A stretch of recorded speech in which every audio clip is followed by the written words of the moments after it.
So this week we are again supported by Tamplo.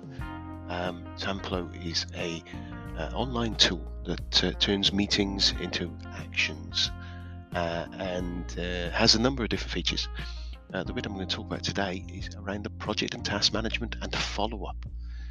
Essentially, you have a clear dashboard that shows you an overview of scheduled tasks, alert for late tasks, an overview of team's progress. It saves you jumping into your Outlook and being diverted by that morass of email that we get. You can create your own daily plan in there, or you can, as a project manager, you may be assigning tasks to people, and those people can look at those, have their own daily plans, adding in their own specific items they've got to do, as well as the things allocated to them. From the project management point of view, you get a dedicated dashboard with a list of tasks, knowing what people are working on each project, and there's a load of collaboration capability in there, with the goal of getting no task left undone, more efficiency and motivation, and clear action plans. So if you want to see what this is all about, jump along to tinyurl.com/Nigel Creaser Tamplo. That's all one word, Nigel Creaser Tamplo. Have fun.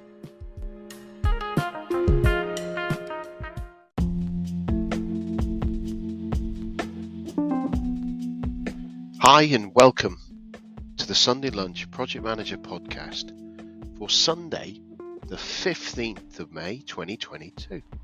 And this week we've got Elizabeth Harrin on the show, the Rebellious PM.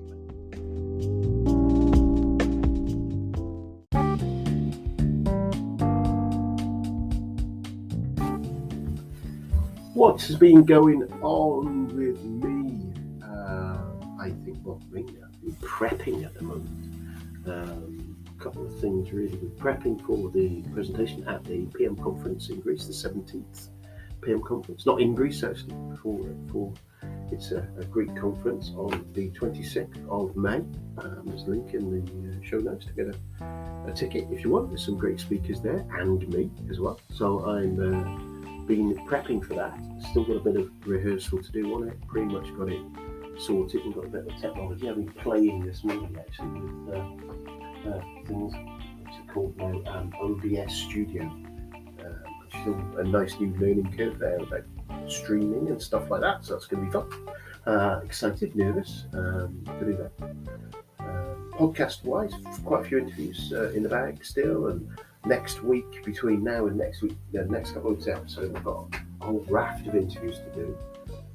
I have been looking, I'm toying with the idea. I've not decided yet because I haven't got all the interviews done, but I think by the end of June I will have enough interviews that go into quite a way into next year on my current release schedule.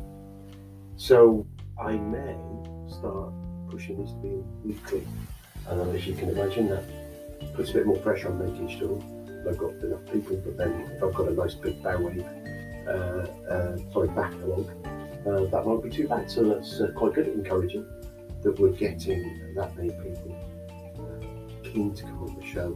I'm not doing lots and lots of running around chasing people. I'm getting quite a few people approaching me, which is fantastic, and really lucky to get some really good guests on the show. So thank you very much, Sean. But as ever, if people, if you know somebody you think you'd love to hear their story or has a bit of advice that would be usable by the rest of the project management community, point them at me, point them at me at them at me, or if it's you, just give me a shout.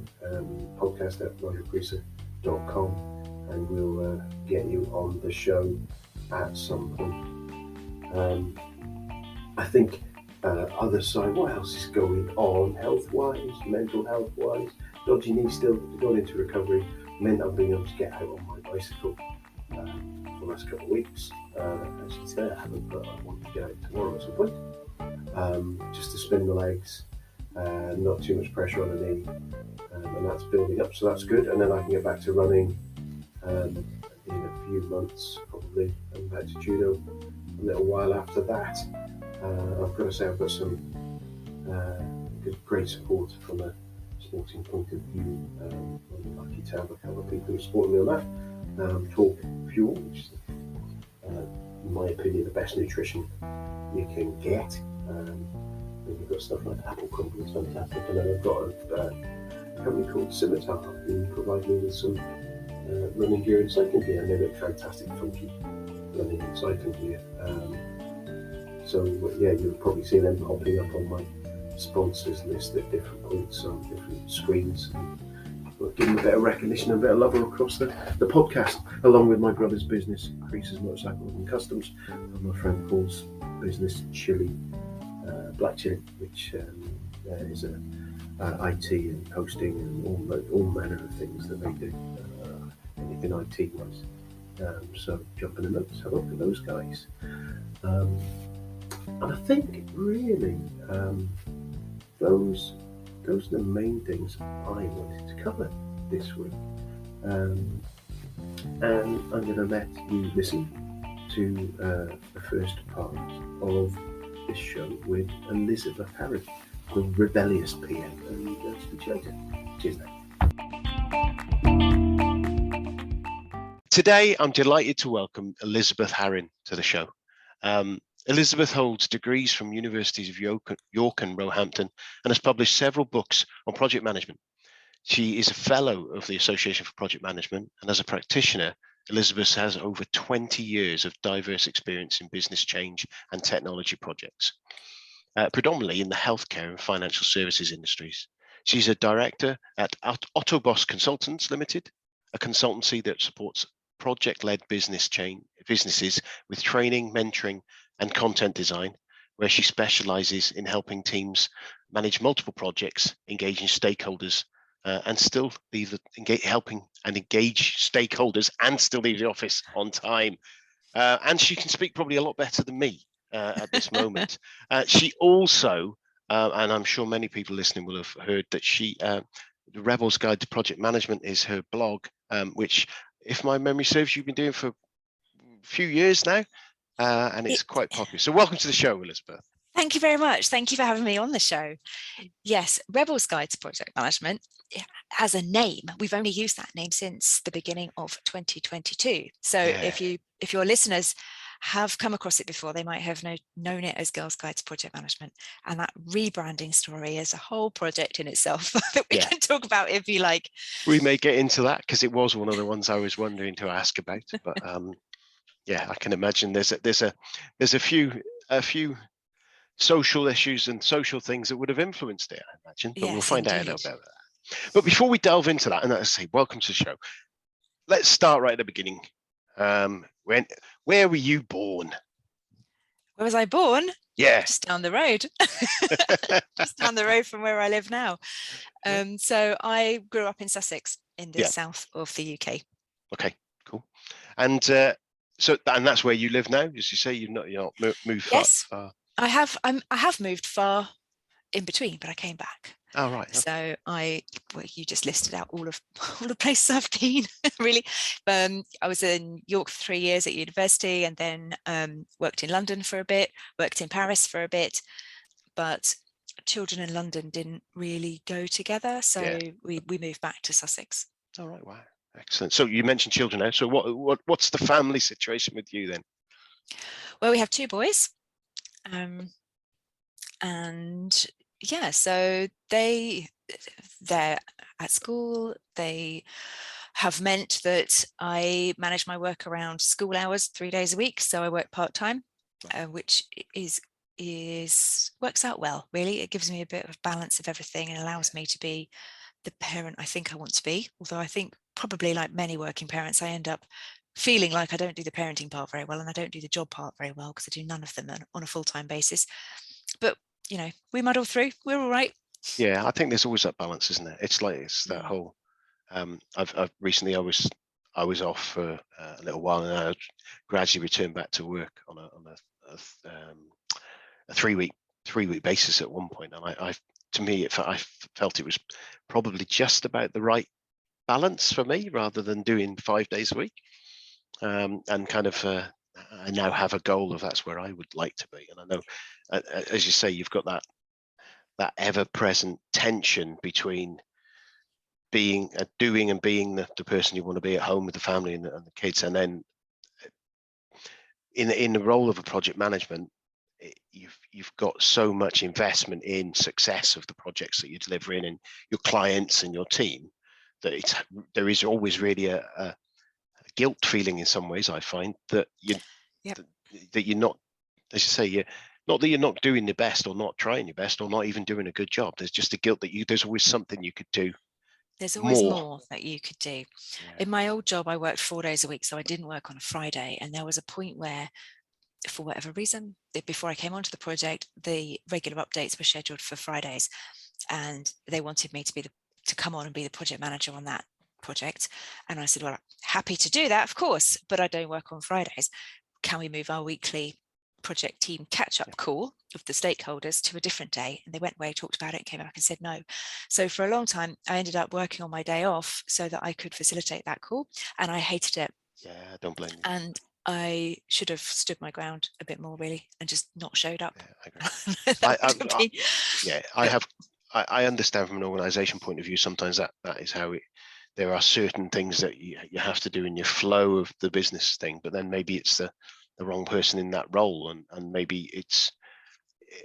But then, I don't know. I like a rhythm in a project, and I like to make sure that you've got stuff going and organisational rhythm. But sometimes you sit there and think, well, actually, is it that important? Maybe I was the wrong project manager for that. If they'd needed maybe someone because the Fridays were important to the cadence of the project, maybe it wasn't me. Maybe there was space for them to have a conversation with me that said, if you work 4 days a week, how about dropping Mondays and work Tuesday to Friday instead? But the expectation that I would fit around them, I don't know how much that was on their side or how much that was in my head, because I never said, let's have a conversation about me changing my hours, because I felt like I couldn't do that. I felt like I didn't want to be troublesome. I felt like I was the part-timer who didn't want to be making being part-time a problem. Yeah. And all of those career blocking things that go through your head, they could have been perfectly nice about it. I never challenged it in a robust enough way. So I don't know. But I think if I went through that experience again, I would approach it differently. Yeah. And I imagine that I've had some interesting conversations recently that probably I wouldn't have done. Kind of joining up with the remote working and hybrid working scenarios now, and when I've been talking to people, I'm saying, well, I have a commute to the office, and I've basically said, if I'm going to go to the office, I'm going to go there to do things that I can only do in an office, which are build relationships, workshop around a whiteboard, those kind of things. I'm not going to go into an office, use up company resources, use up travel resources, use up resources of the planet to sit and do a series of Teams calls sat at a desk somewhere else. Just seems nonsensical to do it. And everyone I've talked to with my organisation and the other, everyone seems to be of a similar vein. But I know there are pockets of organisation going, we don't. And it depends on the nature of your business, I suppose. But I think I've just been managing for 2 years projects where I haven't met some of the people that I had on some of my projects, and I've worked with them for a year, 6 months, 9 months, and never actually sat. Saw them. I've got some people who didn't like putting the video on, and so I've never even seen them. I don't even know if they may even be an avatar for all I know. They may not be doing an AI or something like that. So I know Eddie Obeng probably there would be very supportive of. Yes, exactly. Well, what you said about using up the resources of the planet is interesting, because I was at a conference earlier in the month, and there was a talk about responsible project management. Dr. Harrin Thompson talked. Harrin's great. And she was talking about one of the first things she said when she stood on the stage was, how much did we think about our carbon footprint of actually getting into London? And I'm like, I didn't think about that at all. And actually, in terms of the impact of that room being full of people who just turned up to listen to talks, it was a good experience. It was lovely to see people in real life. I'm glad it was a face-to-face conference, but that environmental impact is not top of mind, or was not top of mind for me. And it must be the same with going into the office. We do it because we're conditioned to do it, not because it's really helpful.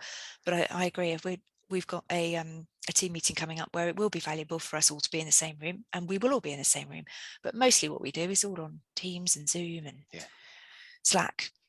And because we can, and why wouldn't you? Yeah, I think it's superb, the tooling that we've got. And funnily enough, 2 years ago we had the same tools available.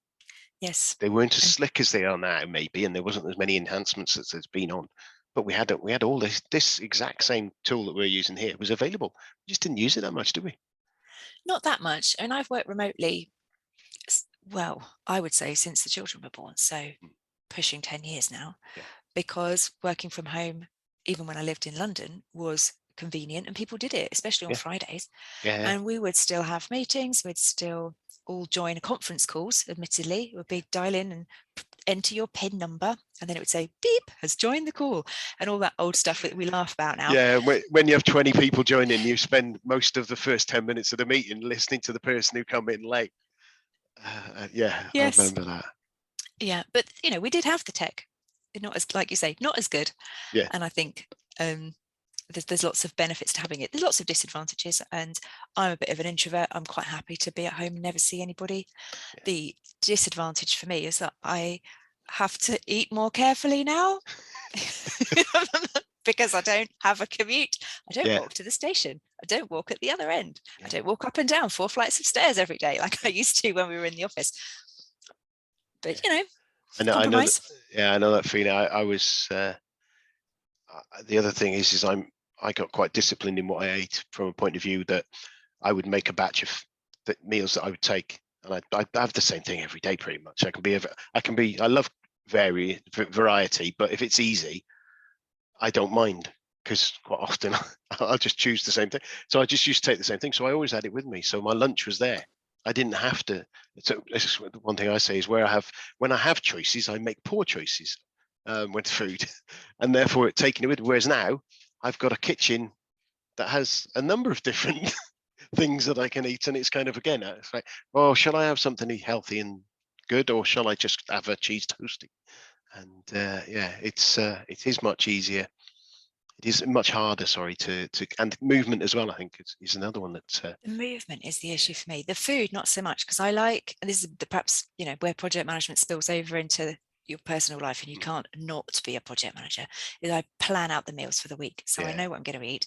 I batch cook at the weekend, which does mean I eat the same thing several times in the week, but it means I can have a quick lunch break as well. Just go in, microwave whatever the leftovers are, or heat up the soup that I made at the weekend, or do poached egg on toast, which is my go-to for breakfast and for lunch. Never both on the same day, but if I didn't have it for lunch, I'll have it for breakfast. It's scrambled eggs for me is the one that I like to. 3 eggs, scrambled, bang. And then it's quick. 2 minutes, But that is better than a big jacket potato from the cafe across the road laden with butter and cheese. Yeah, true, very true. It's so when someone says, "Oh, do you fancy popping out for?" So in the office, if you've got your meal with you, you kind of go, "Well, I've got this with me now," so you don't do it, do you? No. So I said we're going down rabbit holes. Have we actually started the interview yet? Yeah. This is what this podcast is like. We'll talk about what's interesting, and again, it's interesting. My breakfast choices are interesting. Sorry, people listening. I recommend the egg on toast. Yeah. Well, you can't beat a poached egg. I just too much water to boil and stuff. I'm too late. Again, if it's simple, I'll do it. All about productivity and speed for me at the moment. There's kind of top, left, right, whichever way it is. It's interesting. So just thinking about getting back on track on my list things. The next thing you're saying, you've got the family there, you've got the 2 kids. So we're talking about the kids. Where did you grow up? You grew up in Sussex, and kind That's of right. and what did you want to be when you were growing up? Did you want to be a project manager? No, I didn't know project management was a thing. I didn't know the job existed till I was already at work. I didn't know what I wanted to be, really. Having said that, that's not really true. I wanted to be a paramedic. And I was a volunteer with the Red Cross. When I was younger, I wrote to the ambulance service and said, what do I need to be a paramedic? And they wrote back saying, pretty much nothing. You can join straight out of school and we'll train you with everything you need to know. And I thought, but I really want to go to university. I don't know if I want to do that. And I certainly don't want to be a nurse or a doctor. So it was the excitement of the environment, I think, appealed to me more than anything. And so I thought, well, I'll go to university and then I can defer that choice and work out what I want to be after. And then if I still feel like being a paramedic is the right thing, I'll do that. And at university, I did English and linguistics for my undergrad degree, and that was pretty much not relevant for any job in the real world, apart from being an English teacher, which considered for about 5 minutes, but I didn't really see that as my calling either, which is ironic given the amount of teaching I do at the moment, but there we go. But teaching adults and teaching kids, I think, is different.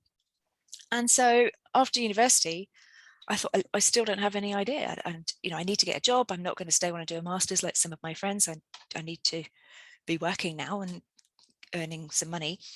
So in those days, I don't know if they still do it, but the, graduate training schemes in the milk round, and the employers came to the university. So we had that career service talk about all the different things, the big blue chip companies that you could go and be a graduate trainee at. And I thought, oh, okay, I'll do some interviews with them and see what sticks, really. So I did a few interviews with big companies, and I remember doing one for a bank, and I was awful. I mean, I did not deserve to get the job. I had not prepped properly. I didn't understand anything about finance, and I left there thinking, I cannot do this again. I cannot go into an interview and look like an idiot like that again. And so I prepped much better for future interviews. It was a really good learning experience. Unsurprisingly, I didn't get that job. And then I landed a job with American Express on their graduate training scheme. So I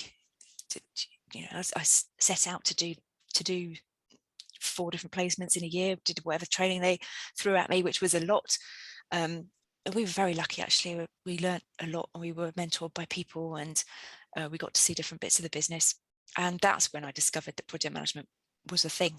Yeah. And then oh wow, there's a job, and it involves ticking things off on a list and telling people what to do. And I thought, because when I was interviewing, I'd made myself a spreadsheet of who I was interviewing with, and what stage I was in my application, and what the results were. And I was always quite an organized list ticky off person.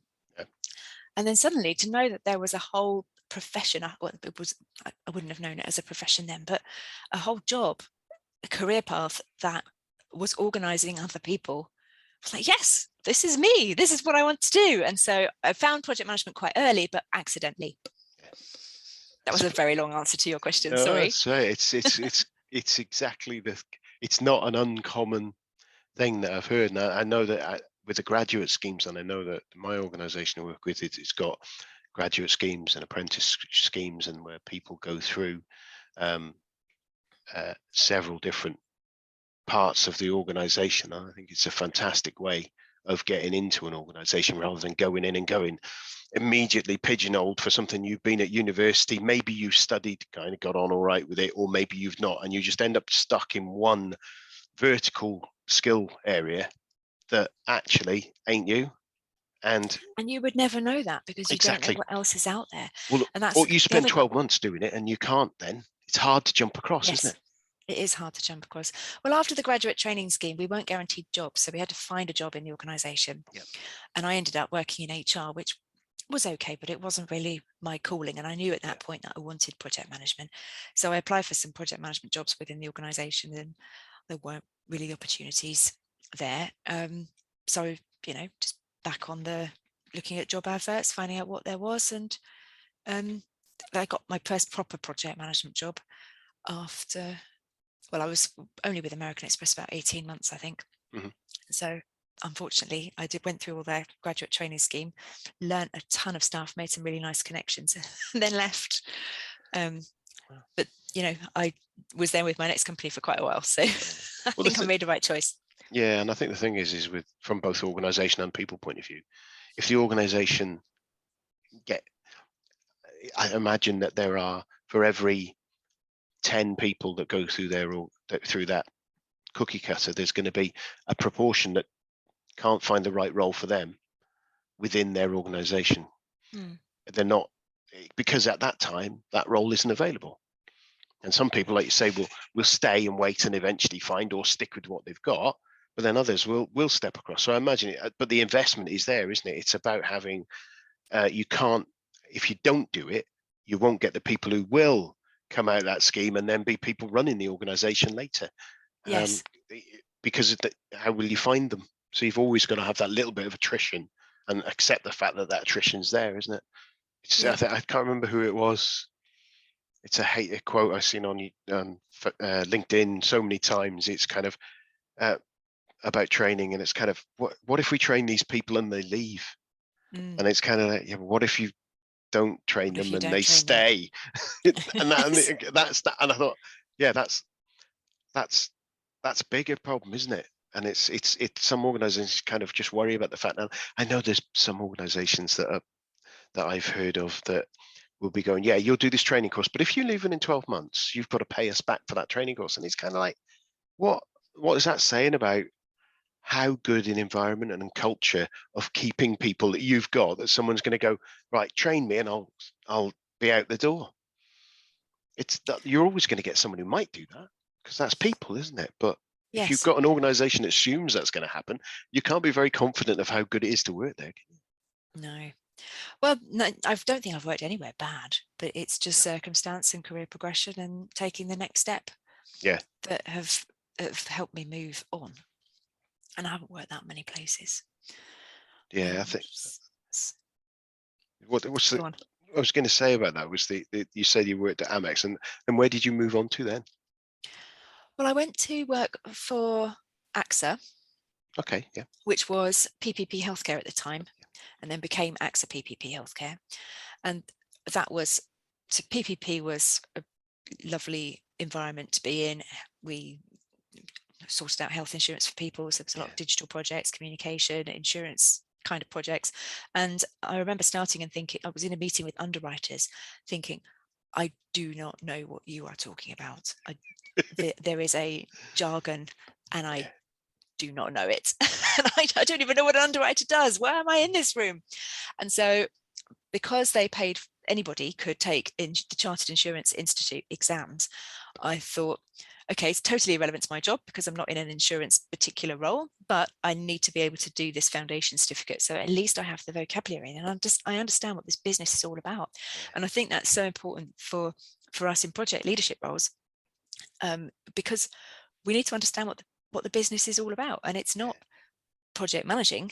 I mean, project management is not the reason most companies exist. We are a servant department to help business achieve its objectives. And by understanding, the basics, what is insurance? How does it work? Where does the money go? Is it good if people claim?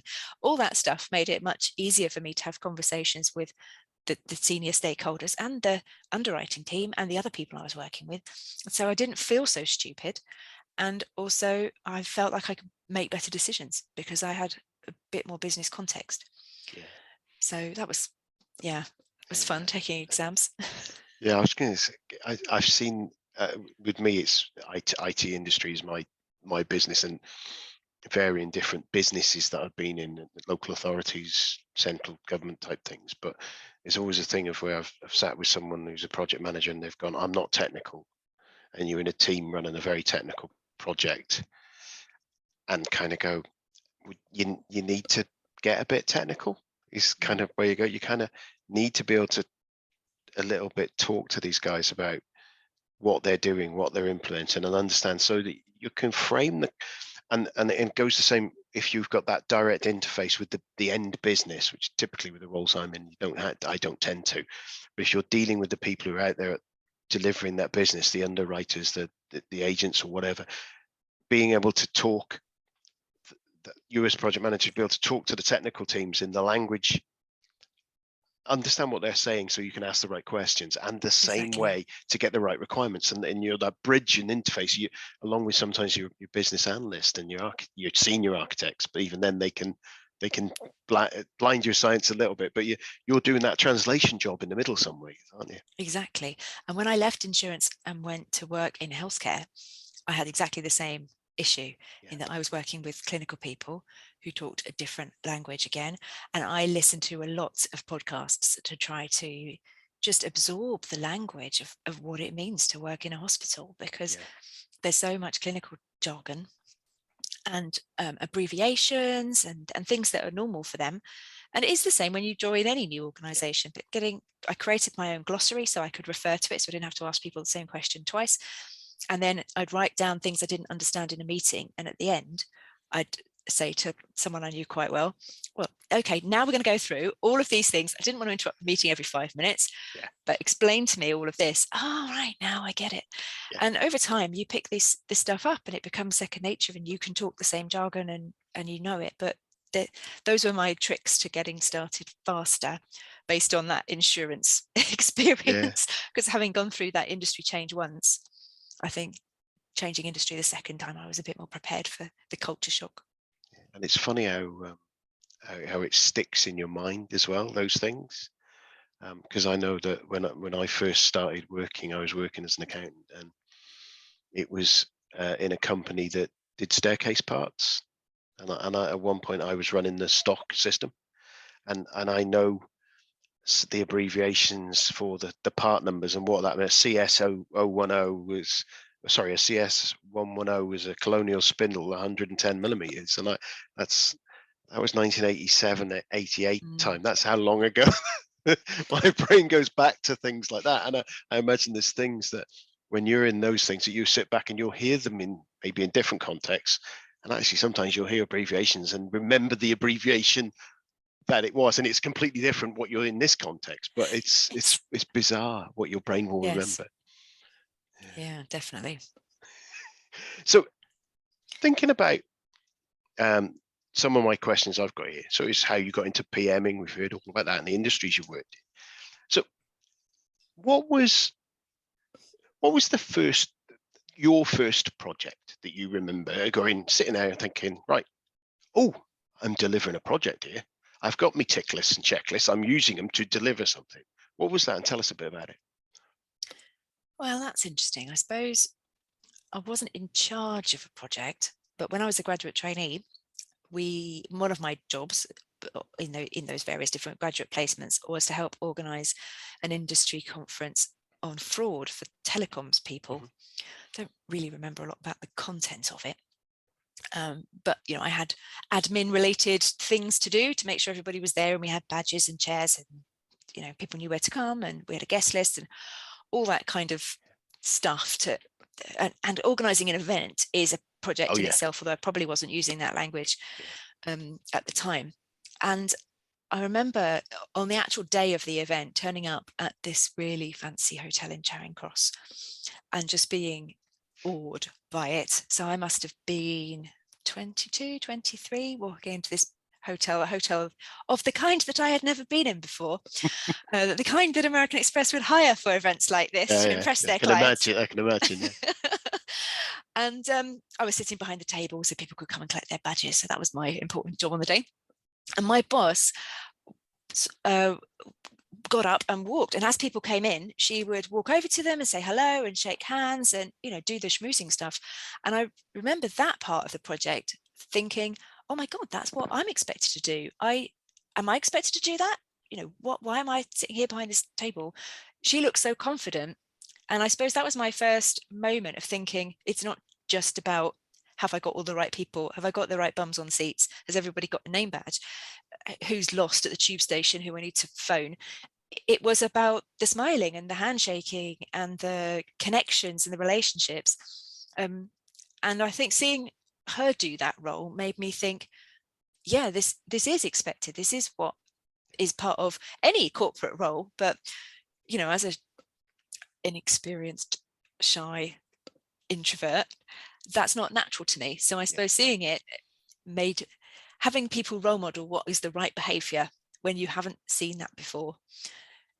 Just, when you're new in the workplace, I remember someone, when I was temping at university, I remember someone having to show me how to use a fax machine. So, these things, when you're new in the workplace, nobody teaches you that when someone arrives, you get up and you go over and shake their hand, because everybody does it. I wouldn't think to teach somebody that now, because I would just do that. I make small talk. If I go down and collect a visitor from reception, I talk to them while we go up in the lift. And it's just that small talk. So I suppose that this is a very long-winded way of saying that was the first time I remember. I suppose I thought that the people aspect of getting projects completed is just as important as the actual behind the scenes admin stuff. And it's like, as you say there, that it's all about the people. The tools and the techniques and the tick lists are there. They're essential tools for the people. And without the people, it doesn't get done, does it? And without those relationships and without that communication, nothing happens. No. And I think we forget it sometimes. We do, but I think I was lucky to see it and have that light bulb moment quite early, Yeah. because it just underpins the fact that, you know, I've seen people who struggle with small talk, and I mentor project managers, and there's always this, you know, somebody would, to give an example, was saying, well, I'm not really sure if this is going to happen or what we should do. And I said, well, have you spoken to that person? Oh no, am I allowed to ring them? I mean, they didn't, that wasn't the words that they used, but you know, the sentiment was, I don't know in my role if I am allowed to talk to these people. Yes, you are allowed to talk to them. You pick up the phone and you talk to your stakeholders. This is part of the job. Yeah, and I think that is the thing, isn't it? Is stakeholders is the one, and when you take stakeholders being the people with the purse strings down to the people who are using the system and spin it, the whole, because sometimes we forget that as well, don't we? We forget the fact that the real stakeholders are much wider and more varied than you realise. I don't think you forget that in a hospital, because I think I'm sure I did in insurance, because in insurance world, you hope people will never use your product because that's how you rake in the money. But in a hospital, when I did my induction and went to visit a hospital and had a tour, and we're going behind the scenes and stuff, I remember standing at the reception desk and the lady in front of me was crying, and she was a visitor or a patient, and I was thinking, wow, this is what we do. If my IT project puts computers into theatre and they break, someone gets their operation cancelled and they have to live with breast cancer for another day. And that is unacceptable. And so in the healthcare environment, it's really clear to see, and you never forget that the end customer is the patient, is the consultant. You're trying to make people's lives easier. And you know, the family who come and visit, it's a huge stakeholder pool, but it's really obvious. Whereas I think in other industries, it's perhaps less obvious who your end customer really is.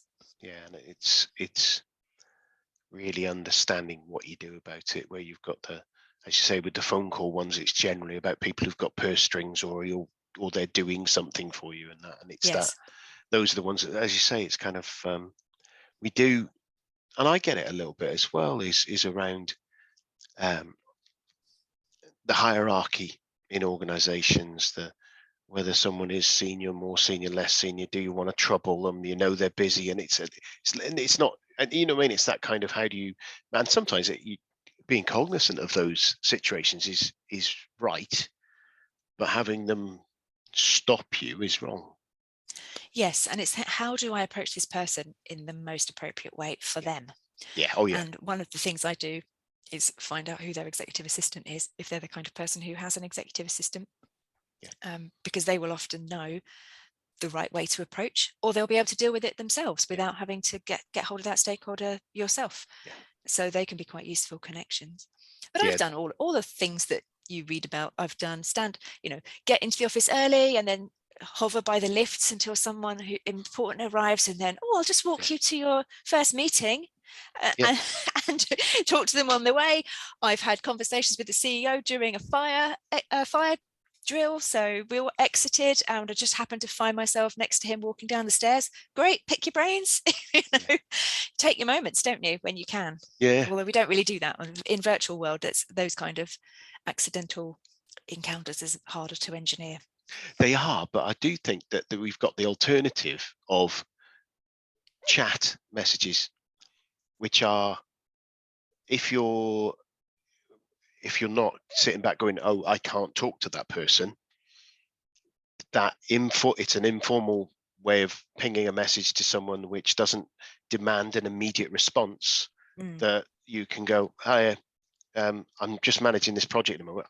Have you got 5 minutes just to chat about this? And that's much easier. Or it's similar, isn't it? If you've got something you really need to get that detail from, you can use that method now, and it's not an odd thing to do anymore, is it? No, and presence indicators in Microsoft Teams make it really easy. And I love looking up people's calendars. And even if you can't see what their meetings are, you can often see when they're available. And then you can just ping them then. Bit of digital stalking, find out when they're going to be at least open to seeing a message.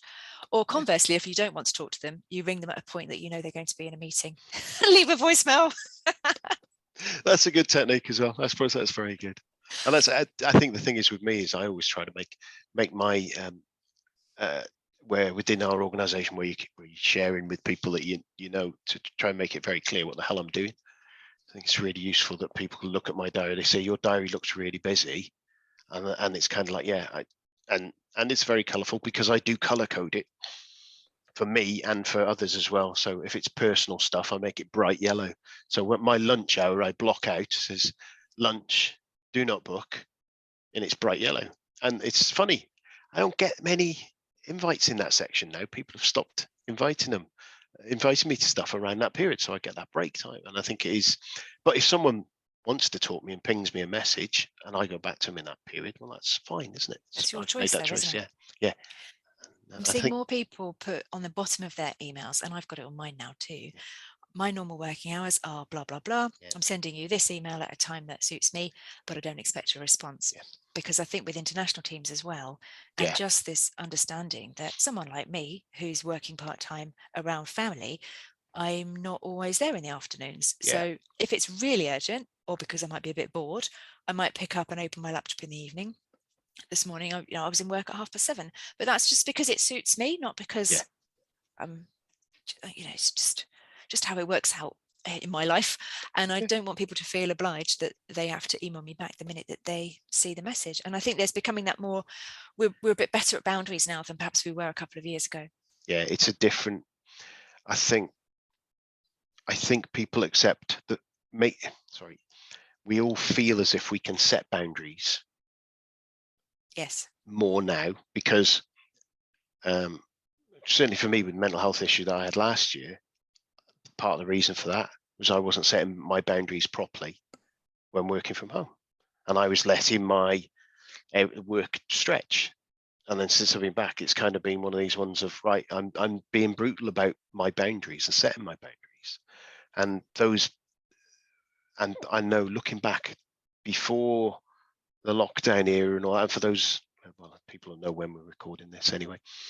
It's all right. Sometimes it'll get published when it gets published, but it's March, it's just March 2022. It's just over 2 years since the pandemic in the UK.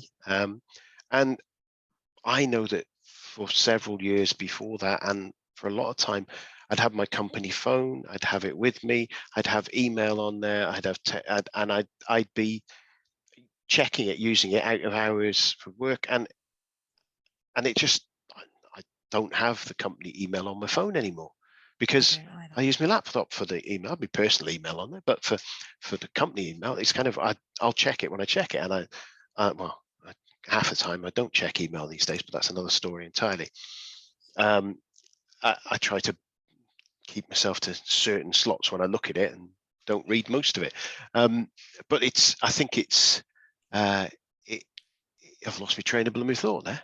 Yeah, it's about these boundaries, about us. Boundaries. It's about the boundaries and making those boundaries. And I think there's a different expectation on the boundaries now. I hope maybe it's just the fact that I've set mine, and I'm seeing hopefully people mirroring mine a little bit. And I've been talking to everybody in my sort of like circle who I deal with. I said, these are my boundaries. This is what I do. And some of them have taken that on board and do it themselves. Yes. Which is good. It's all better for all of us, isn't it, really? It is.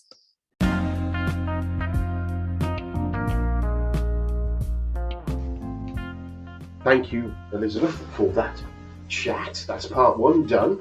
Come back next week and have a listen to part 2. I'm sure you'll agree there's been some fantastic information and advice through that call.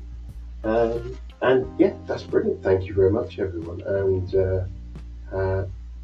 have a great rest of your day and stuff.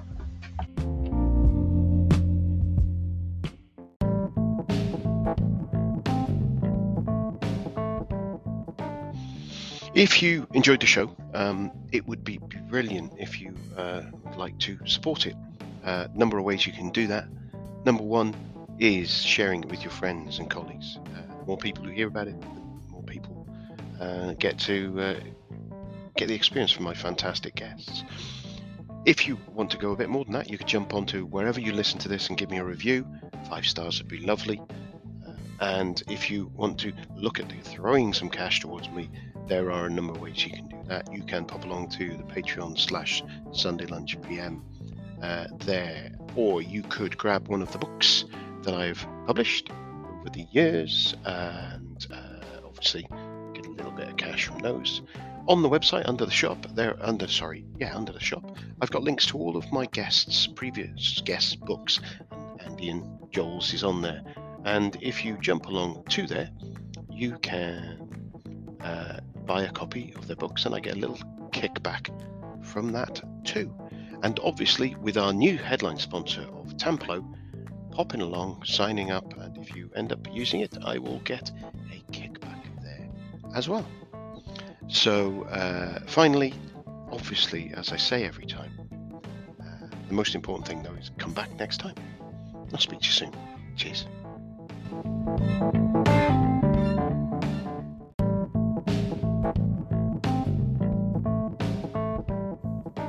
Remember, if you want better meetings and better task follow-up, Tamplo's where to get it. Don't forget your 1-month trial, tinyurl.com/Nigel Creaser Tamplo. That's NIGELCREASER Tamplo. Well, it's goodbye from me, Nigel Creaser, and it's goodbye from him, the Sunday Lunch PM. Goodbye.